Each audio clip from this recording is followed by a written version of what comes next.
Terima kasih Pak Jono. Pak Iqbal, saya langsung legasi sudah dibuat oleh DPRD dengan melahirkan Perpu Persinau Pancasila, kemudian Undang-Undang Keistimewaan juga tidak lepas dari kerja DPRD DIY.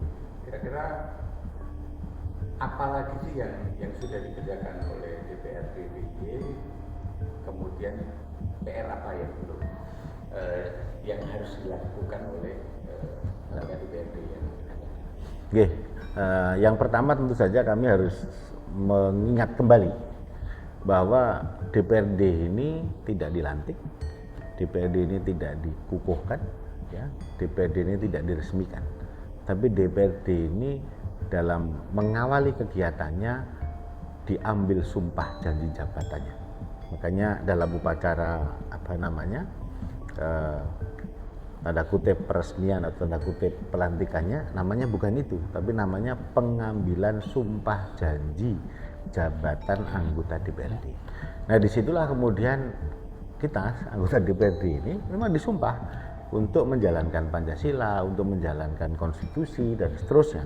Nah, di dalam membaca di masa yang akan datang, tentunya yang pertama adalah memahami dan mengerti apa itu Pancasila dan apa itu konstitusi, agar kita mengerti perintah yang ada di dalamnya. Misalnya, dalam pembukaan Undang-Undang Dasar 1945 itu ada tanggung jawab bagi pemerintah negara Indonesia untuk melindungi segenap bangsa dan seluruh tumpah darah Indonesia, ya, memajukan kesejahteraan umum, mencerdaskan kehidupan bangsa, dan menjaga ketertiban dunia berdasarkan Pancasila. Maka ini yang kemudian menjadi perintah bagi kami DPRD untuk kemudian diterjemahkan dalam 3 fungsinya. Fungsi pembentukan perda dan peraturan daerah istimewa, ya, fungsi penyusunan anggaran atau fungsi budgeting, kemudian fungsi pengawasan. Maka tugas kami adalah menerjemahkan perintah konstitusi itu.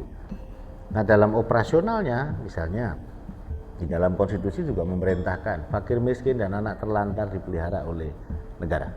Di atas ada kalimat memajukan kesejahteraan umum. Maka kita potret situasi di Jogja nih. Ya, oke, ini ada persoalan kemiskinan di angka 11,49%. Ya, kemudian angka pengangguran terbuka di atas 4%. Kemudian Gini rasio tertinggi di Jawa Bali. Jadi ini tantangan. Maka kemudian selaras dengan perintah konstitusi tadi, maka dalam menyusun kebijakan DPRD bersama gubernur harus satu tarikan nafas dengan konstitusi dan penyelesaian problematika di tengah-tengah rakyat tadi. Nah, tugasnya apa sekarang? Tugasnya adalah bagaimana menyusun kebijakan di masa yang akan datang, ya, menyusun APBD, menyusun DANAIS untuk sebesar-besarnya kemakmuran rakyat. Sebesar-besarnya kemakmuran rakyat itu kita terjemahkan sederhana bahwa APBD yang disusun ke depan harus mampu menciptakan lapangan kerja. Kebijakan ke depan harus mampu menciptakan lapangan kerja. Kenapa harus fokus ke lapangan kerja, ya? Karena disitulah kemudian kita akan mampu menekan angka pengangguran, meningkatkan pendapatan masyarakat, dan dengan sendirinya kemiskinan akan bisa ditekan. Nah, subsidi itu menjadi bagian dari praktek kita di dalam menjalankan kebijakan. Contoh subsidi itu apa misalnya? Untuk saudara-saudara kita yang masuk ke dalam DTKS, ya, penerima bantuan selama ini baik PKH, kemudian BLT dan lain-lainnya, kami harapkan Pemda Kabupaten Kota, karena ini kewenangannya Pemda Kabupaten Kota, untuk misalnya berani membebaskan PBB. Jadi untuk yang rakyat miskin, negara yang mensubsidi PBB-nya, gitu ya. Kemudian untuk yang di provinsi misalnya, kan kita punya pendapatan dari kendaraan bermotor misalnya. Jadi pajak kendaraan bermotor itu kan salah satu yang kemudian menjadi pemikiran bersama. Yang kemudian yang terakhir yang terkait dengan apa tantangan hari ini, intoleransi. Nah, di konstitusi kita jelas, ya, kalimatnya di dalam Undang-Undang Dasar itu negara menjamin kemerdekaan setiap penduduk untuk memeluk agamanya, ya. Dan selanjutnya juga menjamin kemerdekaan untuk menjalankan peribadatan, ya, menurut agama dan kepercayaannya. Di Undang-Undang Keistimewaan juga ada perintah, ada perintah undang-undang untuk mewujudkan tata pemerintahan dan tatanan sosial yang menjunjung tinggi Bhinneka Tunggal Ika dalam kerangka NKRI. Nah, di Jogja kan faktanya masih ada intoleransi, faktanya masih ada terorisme, ya, karena beberapa kali kan sudah termuat di media, termasuk KR juga menulis ya bahwa penangkapan teroris juga terjadi di Jogja. Kemudian ekstremisme juga terjadi di Jogja. Maka ini menjadi tantangan tersendiri. Disitulah relevansi tadi Perda Pendidikan Pancasila tadi. Nah, untuk kemudian mengatasi ini maka policy-nya harus tegas dan harus terang benderang. Satu, kita selesaikan problem kemiskinan, pengangguran, Gini rasio. Tapi pada saat yang sama kita kemudian bersama-sama menggembleng diri sama dengan masyarakat untuk nation and character building, meningkatkan patriotisme kita, meningkatkan daya kecintaan kita kepada Republik Indonesia, kemudian juga tentu saja menghikmati dan menjalankan Pancasila dengan cara apa? Keteladanan. Maka kami juga mengajak kepada para elit yang ada untuk memberikan keteladanan. Itu salah satu yang juga penting, memberikan contoh gitu ya. Jadi konsisten antara apa yang dipikirkan, yang disampaikan secara verbal maupun yang dilakukan sehari-hari, hingga memahami apa yang harus dilakukan ke depan menurut hemat kita, perintah konstitusi, kemudian disempurnakan dengan potret atas tantangan pada hari ini. Belum lagi nanti kalau kita bicara tentang sampah, kita bicara tentang lain-lain ya. Tapi prinsipnya negara harus hadir di tengah-tengah problematika kerakyatan yang ada. Artinya PR-nya masih cukup banyak. Oh, banyak PR-nya karena tantangannya terus bergerak. Misalnya ada tantangan baru yang 2 tahun terakhir ini percepatannya luar biasa, namanya transformasi digital. Sebelum pandemi COVID, jumlah handphone di rumah kita, ya, jumlah gadget di rumah kita, jumlah laptop di rumah kita belum sebanyak hari ini. Begitu pandemi COVID, karena ada PPKM ya, yang mengharuskan untuk tidak ada tatap muka, kemudian sekolah daring, perkantoran itu work from home, ya, bekerja dari rumah, maka otomatis setiap rumah hari ini jumlah handphonenya bertambah, jumlah gadgetnya bertambah. Artinya apa? Akses atas teknologi informasi ini juga bertambah hebat. Bangun tidur kita ketemu ratusan ribuan gate, ya, ribuan jendela di sosmed, sampai mau tidur lagi tuh. Nah, di sana kan juga ada berbanyak informasi yang kemudian tidak cocok, tidak sesuai dengan watak dan karakter Indonesia, ya, mulai dari informasi tentang film kekerasan, game tentang kekerasan, ya, kemudian bahkan rekrutmen atas teroris hari ini itu juga sudah menggunakan gadget, sehingga suka tidak suka Pemda DIY harus kemudian terus mengkampanyekan bijak bermedsos, ya, melakukan edukasi pada jari-jari kita ini untuk lebih berbudi pekerti luhur, kira-kira begitu. Apalagi ngadepi pemilu kayak gini kan harus jari-jarinya ini kan harus ikut budi pekerti luhur, harus lebih banyak puasa kita untuk tidak mudah marah di sosmed dan lain-lain. Itu tantangan yang menurut saya penting, dan kita sebetulnya sudah mengantisipasi, Mas, karena di tahun 2016 dan 2019 ya, di 2019 itu kita sudah mendiskusikan tentang bagaimana pemanfaatan dan pengolahan teknologi informasi dan komunikasi. Jadi sejatinya kampanye Jogja Bijak Bermedsos ini sudah kita kerjakan cukup lama. Nah, harapan saya kerjasama dengan media ini diperkuat, karena networknya media ini kan luar biasa hari ini. Satu cetak punya, online punya, kanal YouTube punya, Instagram ada, TikTok ada. Nah, kalau ini kemudian kita sinergikan, pada akhirnya media menjadi pejuang lah yang hebat gitu loh. Pak Eko, ini kan masa tugas Pak Eko hampir berakhir, hitungan bulan. Kira-kira untuk ke depan kontestasi ke depan ini apa yang akan digaungkan Pak Eko dan menjadi program khusus supaya bisa menarik anak-anak muda terutama di Yogyakarta? Ya, jadi PDI Perjuangan ini kan memiliki ADRT, memiliki komitmen-komitmen, ya. Di antaranya yang terus kami jaga adalah keistimewaan DIY.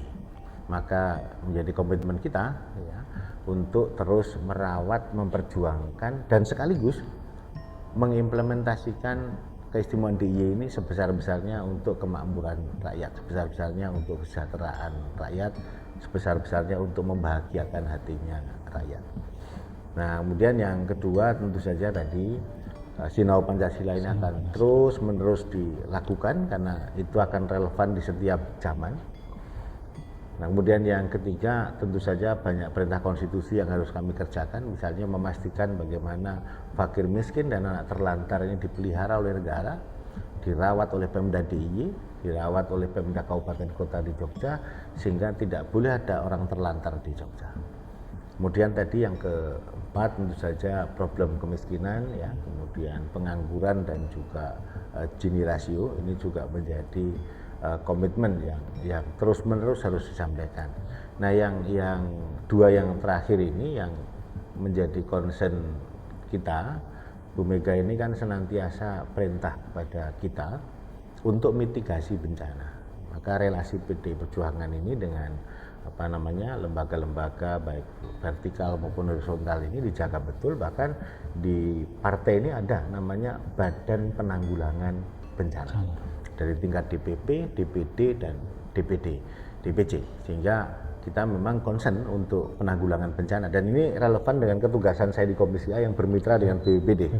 Jadi ini terus-menerus kita lakukan. Dan yang terakhir, yang berikutnya ini adalah merekam, mendengarkan problematika yang ada di tengah-tengah rakyat, kemudian kita bantu selesaikan. Soal sampah, soal lingkungan hidup. Loh, ada data yang mengagetkan loh kemarin.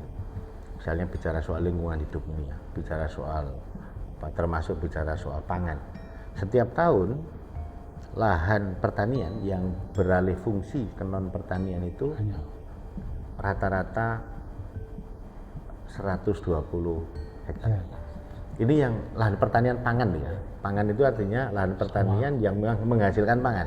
Belum termasuk yang jati, yang ini belum. Kalau itu tambah banyak lagi ya. Nah, kalau kita ini hitung dalam 20 tahun ke depan dengan tren jika ini tidak dihentikan, artinya tidak dikurangi, kita akan kehilangan 2.400 hektar lahan pertanian pangan di DIY. Pertanian pangan itu ada padi, ada jagung, ada ketela, ada macam-macam yang memang untuk sumber pangan.